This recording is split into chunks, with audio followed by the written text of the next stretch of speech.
D'une solution pour défier PowerPoint à une plateforme pour réinventer l'expérience de recrutement, il n'y a qu'un pas ou presque qu'a franchi mon invité. Bienvenue dans Level Up, le podcast de Madines qui décrypte les stratégies de croissance des startups. Salut Edouard.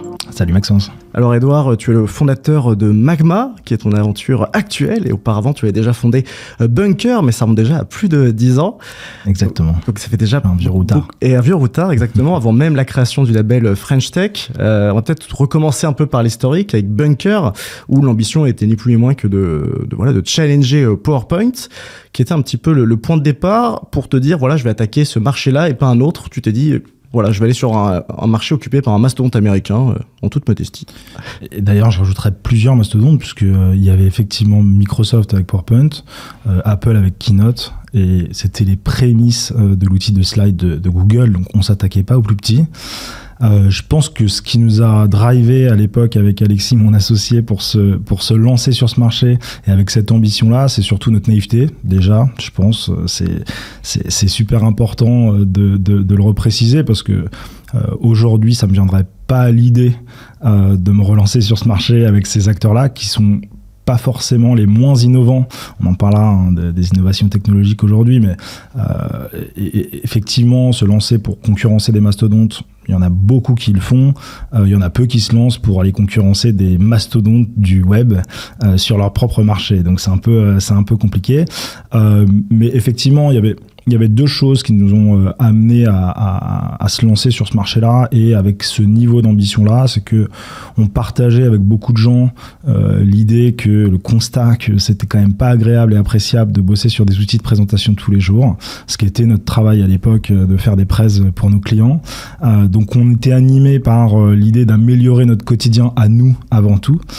Et la deuxième chose qui était importante, c'est surtout d'un point de vue de rupture technologique, il y avait assez peu d'acteurs qui s'étaient penchés à l'époque sur le sujet des slides en ligne. On avait du Prezi, mais qui était sur un format de flash qui était amené à mourir. Et du coup, on a saisi cette opportunité de se dire... Ok, les acteurs font du soft. Il y a personne qui s'est lancé en SaaS là-dessus. C'était le grand motto de SaaS is eating the software. Et du coup, c'est comme ça qu'on s'est lancé en se disant pourquoi pas nous. De toute façon, ces gros acteurs repartiront à zéro à un moment ou à un autre pour refaire ce move. Donc prenons ce cran avant eux. Et puis nous, on était étudiants à l'époque. Donc quand on s'est lancé, on avait un peu cette fougue et cette naïveté de se dire de toute façon on est encore étudiant, peut rien nous arriver. Ouais, vous étiez un petit peu des jeunes vikings de Rouen puisqu'elle était originaire de Normandie cette société. Exactement, on était à Rouen. Alors ça a commencé dans notre colloque à Paris, mais on est parti à Rouen pour monter cette société à plein temps, justement parce que ça nous permettait d'avoir plus de locaux, plus de moyens en région et aussi plus de financement pour soutenir toutes ces petites pousses. Du coup, à ce moment-là, quand l'aventure démarre, on est en 2011.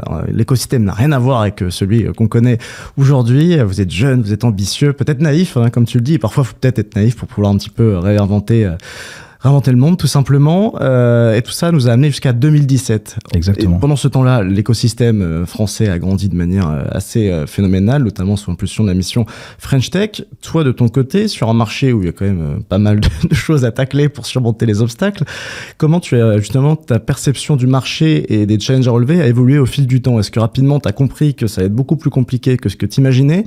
Ou est-ce que juste tu dis non, en fait, faut peut-être faire un pivot, faut peut-être réinventer la roue, faut peut-être faire quelque chose de différent par rapport à ce que tu avais imaginé? Alors paradoxalement, la difficulté, on l'a pas rencontrée au début. Aussi parce que on était en train d'attaquer un ennemi commun, un bien commun. Donc on avait beaucoup de gens qui nous soutenaient dans cette cause. Donc on a assez vite vu des early adopters arriver chez nous. On a beaucoup communiqué à l'époque, qui, je pense, a posteriori, est un facteur clé de succès quand on s'attaque à un mastodonte, de monopoliser le terrain, de monopoliser la place publique pour exister et surfer un petit peu sur leurs vagues à eux, parce que eux font des vagues, donc de toute façon, on a la capacité d'avancer grâce à ça. Et donc, très vite, le fait qu'on soit innovant, qu'on ait une rupture sur ce marché-là et qu'en plus on répondait à un besoin qui concernait des milliards de personnes, puisque PowerPoint c'est des milliards de personnes qui font des présentations tous les jours, donc gros volume. On a eu le vent dans le dos assez longtemps Et sur les premières années, c'est un petit peu comme ça que nous, on est arrivé dans cet écosystème tech parce qu'on venait pas du tout de ça à la base. On avait fait des études plutôt de com et on bricolait un peu des sites en WordPress de notre côté. Et donc, on s'est retrouvé un peu dans ce bain-là parce que la croissance nous y apportait. Et donc du coup ça nous a laissé surfer sur cette vague un petit peu de temps, et puis on se rendait compte que les acteurs ils se mobilisaient pas, donc ils se bougeaient pas, notamment avec des annonces que eux-mêmes faisaient. On était assez surpris, c'est que il y avait une tendance à aller sur du flash pour faire des présentations en ligne à cette époque-là, parce que évidemment on n'avait pas forcément le front qui permettait de faire ce qu'on est capable de faire aujourd'hui sur les outils en ligne. Et en fait on se rendait compte que eux continuaient à upgrader leur software, continuaient à faire du soft qu'ils vendaient. On comprenait pas trop pourquoi, et c'était vraiment là-dessus qu'a reposé notre première stratégie, de se dire de toute façon avançons le plus vite possible, le plus loin possible, parce qu'à un moment donné ces acteurs-là ils regarderont dans le rétroviseur, ils se diront en fait faut qu'on aille faire du SaaS, et ils regarderont sûrement les acteurs qui sont sur place à ce moment-là et qui font parler d'eux. Dans la réalité, ça s'est pas passé comme ça pour plein de raisons. C'est que on a eu notre grosse courbe de croissance. On a levé 1 million d'euros avec un gros fonds en France.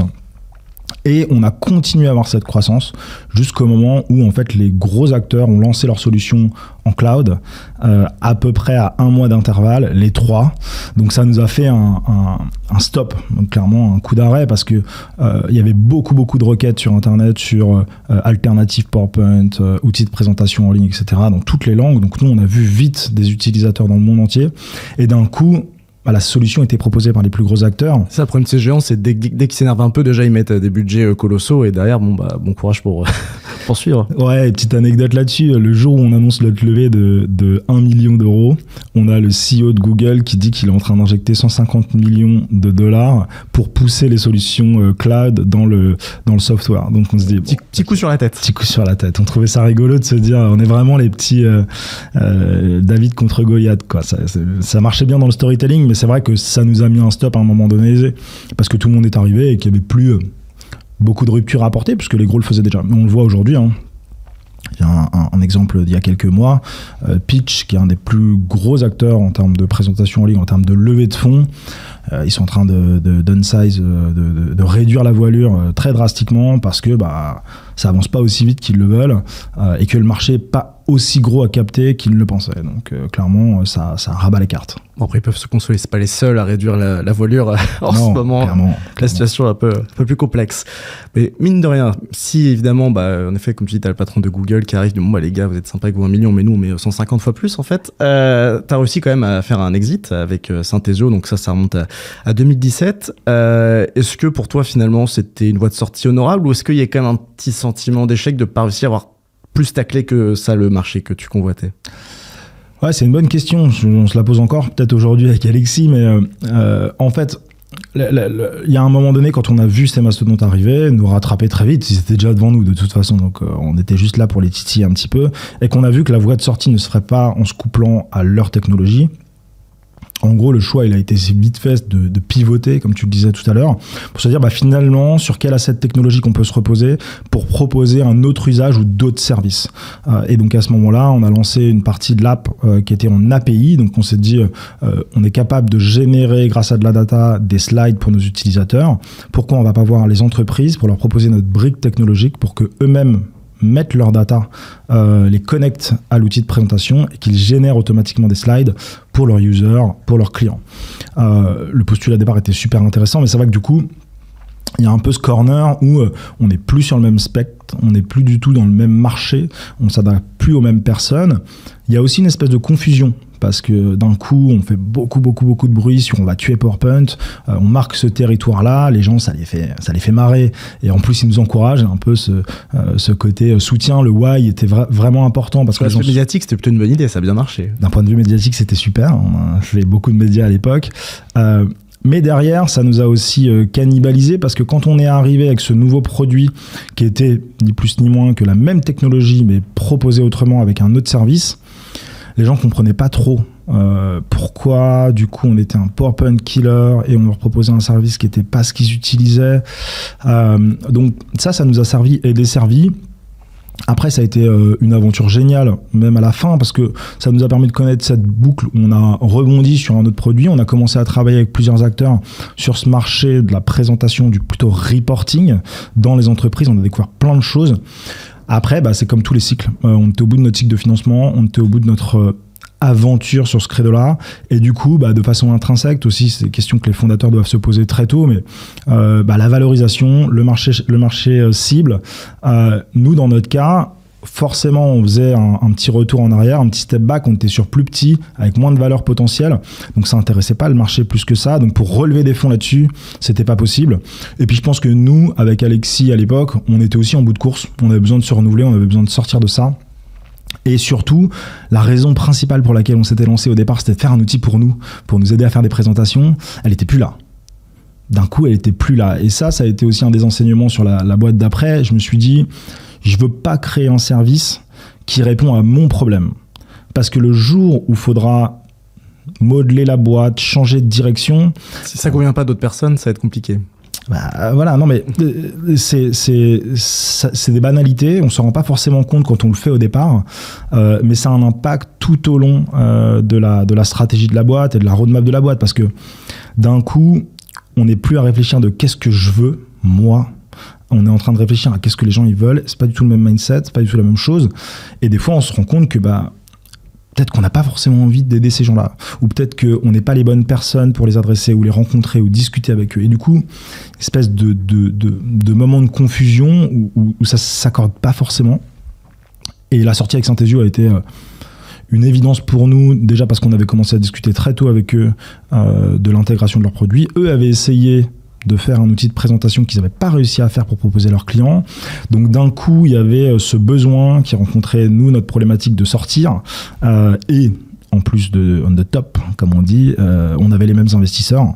Ça facilitait forcément la vente et la suite et l'intégration. Donc voilà, évidemment, je dis souvent ça pour parler de l'histoire Bunker, mais si... Quand j'avais 20 ans et qu'on a créé Bunker, on m'aurait raconté cette histoire jusqu'à la vente. J'aurais dit, je signe tout de suite, c'est où, les conditions, il n'y a pas de souci. Et en même temps, quand on finit ça, il y a toujours un peu ce sentiment d'inachevé. Je parlais de pitch juste avant, on les voit arriver et on se dit, mince. Ils débarquent, ça veut dire qu'il y a peut-être des choses à faire, peut-être qu'on s'est planté, peut-être qu'on n'a pas... Ouais, le moindre signal fait, tu te dis, peut-être qu'on a raté un truc, et peut-être que c'est trop tôt, peut-être continuer. Exactement. C'est difficile de débrancher. Exactement. Et paradoxalement, on m'a sollicité plein de fois pour remonter une aventure sur les sujets des présentations. Je repartirai pas là-dedans, parce que j'ai trop creuser le sujet, je vois trop tout de suite les problématiques que ça peut avoir, et du coup j'avais besoin de sortir de cet univers pour m'ouvrir l'esprit, pour me renouveler, pour aller apprendre de nouvelles choses et continuer à créer des choses, tout simplement. Alors justement, pour t'ouvrir l'esprit, alors là où il y en a parfois qui font un petit break avant de se lancer dans un projet, t'as pas perdu de temps, entre guillemets, t'as voulu peut-être passer très vite à autre chose dans un univers qui avait rien à voir, puisque tu es allé chez Stanley Robotics, qui fabrique un robot voiturier pour garer des voitures sur les aéroports, notamment à Lyon. Donc c'est Blanche Software et Hardware, donc là quelque chose de nouveau. Et avant de replonger dans une aventure, on passe si loin plus tard, puisque après tu as créé Magma, c'était en 2019, donc on arrive dans une temporalité assez récente. Est-ce que pour toi, c'était indispensable de tester quelque chose de nouveau avant de te replonger, ou est-ce qu'il y a eu une offre qui s'est faite? Parce que c'est quand même assez atypique. D'habitude, il y a un break de 2-3 ans et après, hop, on replonge. Ouais, c'est vrai. Dans mon cas, assez vite, j'ai eu envie de recréer quelque chose. Très vite, j'ai essayé de rencontrer des fondateurs pour essayer de m'associer. La particularité de notre vente, c'est que moi, dans cette vente, je suis sorti Day One.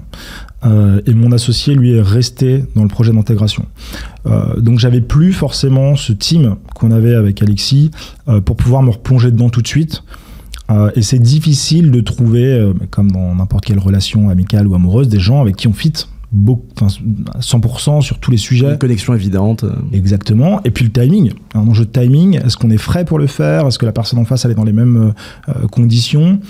Et moi, j'ai rencontré à ce moment-là des gens que je connaissais via The Family de Stanley Robotics, les 3 fondateurs qui étaient en train d'ouvrir le premier projet à Paris à l'époque. Et du coup, j'ai vu dans l'aventure une aventure entrepreneuriale avec eux. Je n'étais pas du tout fondateur, je voulais pas l'être, mais j'avais envie d'aller comprendre ce que c'était de la deep tech, ce que c'était du hardware, ce que c'était des algorithmes d'intelligence artificielle pour faire bouger des robots, parce que j'étais convaincu que ma prochaine aventure elle serait hardware. Donc je me suis dit, je vais prendre du temps pour apprendre, pour me former, pour comprendre, pour voir aussi d'autres pratiques. Et puis pour me relancer plus tard. Donc on avait vraiment un deal ensemble qui était assez clair, où moi je savais que j'avais envie de remonter quelque chose, et j'étais prêt à rester avec eux le temps qu'ils avaient besoin, et que moi j'étais prêt à rester avec eux pour faire avancer la machine. Alors, ce qui est drôle, c'est que tu pensais que ta prochaine aventure serait hardware, et finalement pas du tout. T'es retourné dans le software. Et pourquoi sur cet angle d'attaque qui est un peu plus recrutement, thématique un peu RH, Future of Work finalement aujourd'hui. Ouais. Donc rien à voir avec du hardware. Quel est un petit peu le switch mental par rapport à ça?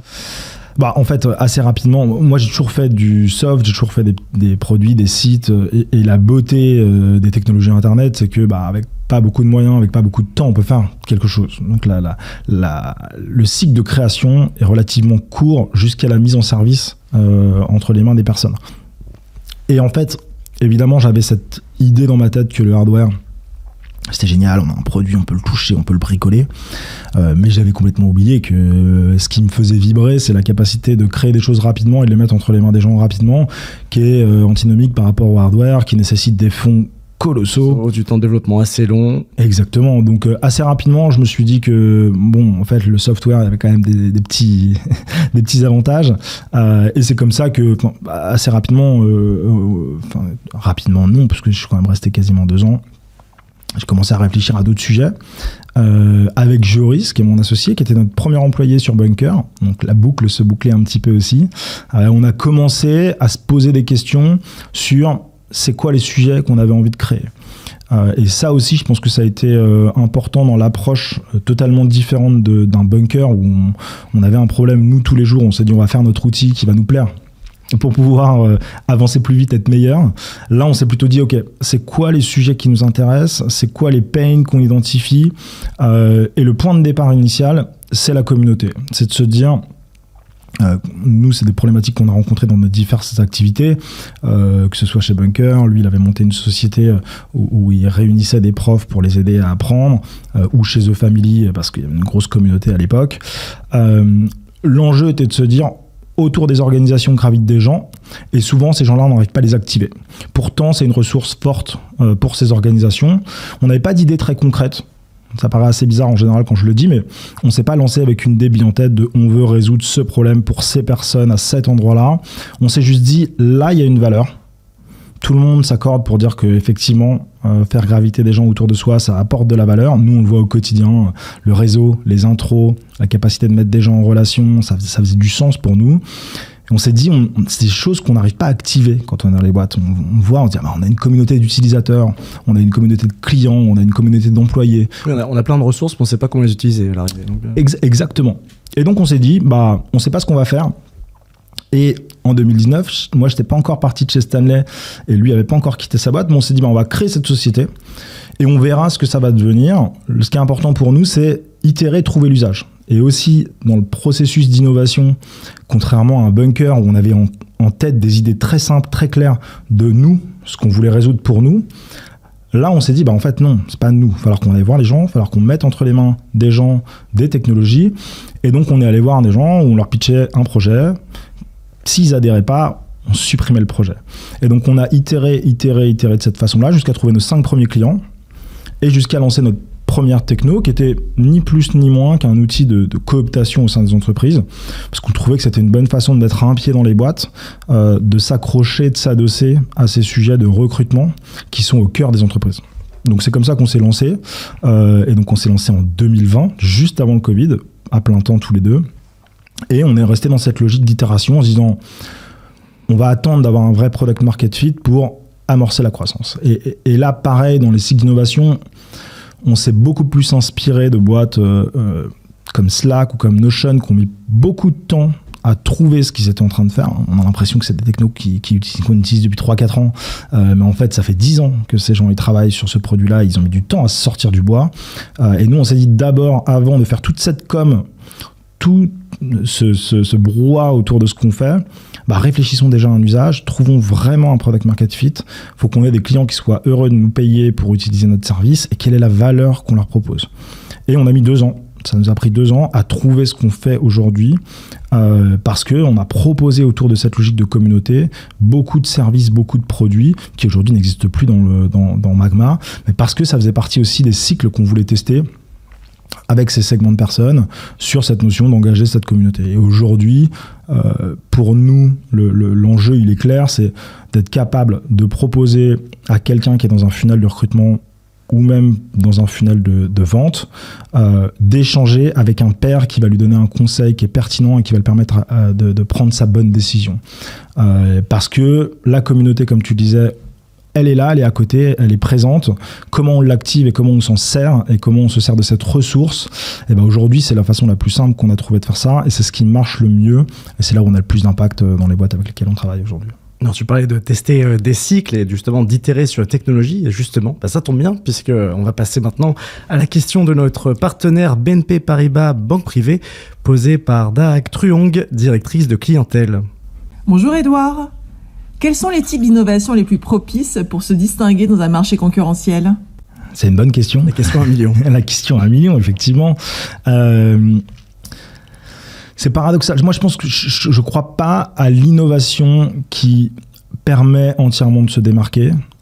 Et on peut regarder toutes les boîtes qu'on consomme et qu'on utilise. On ne les consomme pas pour la technologie, on les consomme pour ce que ça représente pour nous, pour l'expérience, pour l'usage. Par contre, la technologie permet de créer cet argument de force, cet argument de différenciation qui fait qu'on va émerger sur un marché. Et on le voit bien, hein, là je vois il y a les casques Apple qui viennent de sortir. Technologiquement parlant, par rapport à ce qu'on a pu voir avant et ce qu'ils embarquent comme technologie, il n'y a rien de plus que ce qu'on connaît déjà, que ce que Facebook disait. C'est Mark Zuckerberg qui disait dans un podcast. Pour un prix très accessible en plus. Voilà, pour un prix encore plus cher. Mais du coup, typiquement, eux, ils arrivent à se démarquer non pas par la technologie qu'ils y amènent, mais par l'innovation d'usage qu'ils sont en train d'apporter. Donc, je crois beaucoup plus à l'innovation d'usage, au changement radical et à ce qu'on peut ramener dans le quotidien des gens, plus qu'à utiliser une technologie pour la technologie. Et c'est peut-être un des écueils qu'on a eu sur Bunker qui nous a tiré assez rapidement vers le haut parce que on a choisi ce techno en ligne, en HTML5 qui était accessible, légère, etc. pour avoir ce début de croissance. Mais finalement, c'était pas suffisant d'apporter ça sur le marché. Parce que la technologie, tout le monde est capable de la récupérer à un moment donné. Et je pense que c'est des choses qu'on voit aussi aujourd'hui avec l'arrivée de l'IA. C'est fascinant. La vraie question, c'est comment est-ce que les boîtes vont s'en emparer pour faire des choses qui ont de la valeur pour leur utilisateur final. On verra. Justement, tu parlais un petit peu de... pas dire de la VR, mais bon, Apple appelle ça de l'informatique spatialisée. Bon, après on verra où ça aboutira. Mais la tendance du moment, et je pense que tu n'y auras pas échappé, c'est l'intelligence artificielle qu'on goûte à toutes les sauces et un petit peu trop corsé en ce moment. Mais ce qui est marrant avec Magma, c'est que tu prends le problème un peu à l'envers. Tu essayes un petit peu plutôt de remettre de l'humain dans un secteur où finalement on a tendance un peu tout automatiser avec des algos pour que ça fitte de plus en plus entre les gens. C'est une forme de dystopie d'une certaine manière. Ouais, je sais pas si on s'est inscrit consciemment à contre-pied de ça. Je pense qu'on le fait aussi parce qu'on est des hommes avant tout, des humains. On l'a tous vu pendant le Covid. Assez rapidement, on s'est rendu compte que la technologie pour créer du lien social, ça suffisait pas. Et je pense qu'on va aussi le voir avec l'IA rapidement. C'est-à-dire que oui, ça va pouvoir remplacer le fait de générer une image, le fait de faire du traitement de texte sur du basique, le fait de faire une synthèse. Mais concrètement, dans la relation interpersonnelle, on fait rien de mieux que deux personnes qui se rencontrent et qui échangent entre eux de façon concrète, humaine et en vrai, en tout cas de façon synchrone ou asynchrone. Donc nous, on croit beaucoup à la valeur de l'humain dans ce process-là.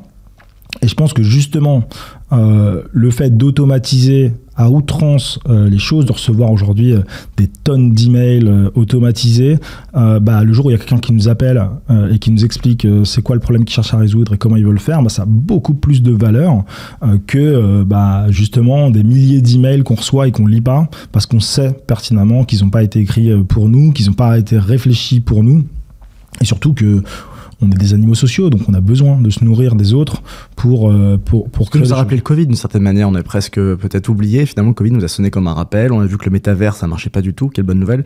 Il y a quand même des choses qui rassurent un petit peu, parce que quand on voit l'intelligence artificielle, il y a beaucoup de gens qui pensent que tout le monde va perdre son travail, ça va devenir comme iRobot, Minority Report. Et on s'aperçoit que c'est beaucoup plus nuancé que ça, finalement. Je pense, de toute façon, il n'y a jamais tout le monde dans un camp ou tout le monde dans l'autre. Le monde, il y a des nuances de couleurs qui s'harmonisent. Mais moi, je suis convaincu qu'on ne va pas supprimer les relations entre les gens. Concrètement, il n'y a personne, quand vous avez envie d'aller boire une bière avec un copain, qui va créer une intelligence artificielle qui va vous combler ce manque-là. Et on l'a vu, hein, les gens sont devenus complètement fous à l'idée de pouvoir retrouver leur liberté, d'aller voir les voisins. Donc moi, je crois beaucoup à ça. Après, la technologie va nous permettre d'accélérer sur d'autres sujets, va nous permettre de faire ça at scale, va nous permettre de faire ça de façon aussi plus maligne. Et nous, on a commencé à intégrer des briques d'intelligence artificielle depuis là quelques mois, parce que sur certaines parties de l'app, on va pouvoir créer des choses beaucoup plus contextualisées, beaucoup plus intéressantes, et on s'en sert pour ressortir de la data. Et ça, c'est intéressant. Nous, à notre échelle, on ne voit pas créer des mises en relation entre une personne qui cherche des informations et un robot, parce qu'il n'y a pas de valeur à mettre en relation avec un robot qui va lui dire ce qu'il a envie d'entendre. Par contre, tout ce qu'il y a autour de ça, comment est-ce qu'on facilite cette mise en relation, l'algorithme de matching qu'on va utiliser pour trouver la personne pertinente, le début de la relation, on va pouvoir du coup engager, briser la glace assez rapidement. Tout ça, évidemment, c'est des techniques qu'on peut utiliser, sur lesquelles on peut bricoler de l'IA. Et c'est en tout cas, nous, la façon dont on pense intégrer de ces nouvelles technologies au sein de nos services, c'est en gardant l'usage, l'innovation d'usage qu'on est en train d'apporter, qui est toute simple, qui est de connecter des gens pour qu'ils puissent échanger sur un sujet particulier. C'est tout. Oui, c'est peut-être ça la clé, parce que finalement, on a peut-être un peu perdu de vue ces usages, dans le sens où on a vu, je pense notamment au métavers, on a voulu créer un besoin dont les gens n'avaient pas besoin, finalement. Et donc là, finalement, peut-être revenir avec l'IA sur des choses dont les gens ont réellement besoin, plutôt que de proposer une techno. Parce qu'on a vu qu'il y a peut-être une euphorie, et peut-être que finalement, ce qui se passe aujourd'hui avec un marché qui est un peu plus crispé, on revient peut-être un peu au basique, finalement. Je sais pas si c'est les basiques. Pour moi, c'est un peu toujours les mêmes cycles d'innovation. C'est la même courbe où au début, tout le monde s'excite. Et nous, dans notre microcosme, on a l'impression que le monde s'excite, mais notre monde s'excite parce qu'on est friand d'innovation. Après, il y a toujours cette question de comment est-ce qu'on popularise ça, comment est-ce qu'on l'amène au grand public. Ça fait aussi partie de notre boulot à nous, en tant qu'entrepreneurs dans la tech, d'apporter ça. Après, c'est sûr qu'aujourd'hui, sur cette partie en particulier de l'IA, il y a un peu la question de quels sont les usages qu'on crée autour de ces technologies, quelles sont les technologies qui sont créées. Il y en a très peu aujourd'hui qui créent des technologies là-dessus. Les LLM, il y a très peu d'acteurs qui les créent. Et il y a aussi une question qui est en train d'être traitée, et c'est des questions aussi de souveraineté, mais sur quel dataset on est capable de s'appuyer, et il appartient à qui. Donc on va voir aussi, là tout est allé très très vite, mais je pense qu'on va avoir dans les mois et les années qui arrivent une consolidation de ce besoin-là à l'intérieur de nos technos. Moi je pense que ça se caractérise un petit peu comme les hébergeurs, au sens où ça va rester des outils pour pouvoir héberger des sites et donner accès à des gens à ces technologies-là. Je suis pas sûr que demain, ma mère se plug à OpenAI via API pour faire des requêtes. Donc, ça va s'intégrer, ça va se mettre dans notre quotidien de façon transparente, mais je suis pas convaincu que l'IA va devenir un marché en tant que tel pour créer des usages spécifiques à l'IA. Il va y avoir plein d'acteurs, évidemment, mais ça va surtout s'intégrer, ça va s'imbriquer. Dernière question, quels sont, on va dire, les 2 conseils que tu donnerais aux entrepreneurs qui nous écoutent pour justement attaquer un marché, et si possible en choisissant le bon, de manière optimale avec ton expérience? Je pense qu'une fois que vous avez identifié votre marché, moi, mon premier conseil, c'est comme ça qu'on l'a appliqué chez Magma, c'est identifier déjà bien votre marché, vos besoins, vos usages, avant de vouloir le conquérir. Parce que vous n'allez pas avoir beaucoup de chance, en tout cas plusieurs fois la chance de rayonner, d'exister. Et on le voit bien avec des boîtes qui étaient à un moment donné totalement Covid compatibles, qui ont une croissance énorme et qui à un moment donné se sont dit « Ah ok, va falloir qu'on fasse autre chose parce que le Covid c'est plus là et donc il faut qu'on se réinvente ».